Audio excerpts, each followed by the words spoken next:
कौमें किस लिए तैश में हैं और लोग क्यों बातल ख्याल बांधते हैं। खुदावंद और उसके मसीह के खिलाफ जमीन के बादशाह सफराई करके और हाकम आपस में मशवरा करके कहते हैं, आओ हम उनके बंधन तोड़ डालें और उनकी रस्सियां अपने ऊपर से उतार फेंकें। वो जो आसमान पर तख्त नशीन है हंसेगा, खुदावंद उनका मजाक उड़ाएगा।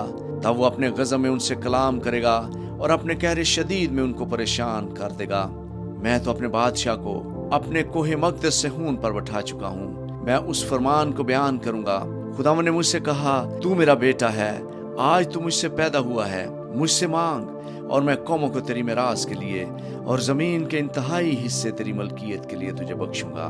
तू उनको लोहे के आसा से तोड़ेगा, कुम्हार के बर्तन की तरह तू उनको चकनाचूर कर डालेगा। बस अब आए बादशाह हो, दानिशमंद बनो। आए जमीन के अदालत करने वालों तरबियत पाओ। डरते हुए खुदावंद की इबादत करो, कांपते हुए खुशी मनाओ। बेटे को चूमो, ऐसा ना हो कि वो कहर में आए और तुम रास्ता में हलाक हो जाओ, क्योंकि उसका गजब जल्द भड़कने को है। मुबारक है वो सब जिनका तवक्कल खुदावंद पर है। आमीन।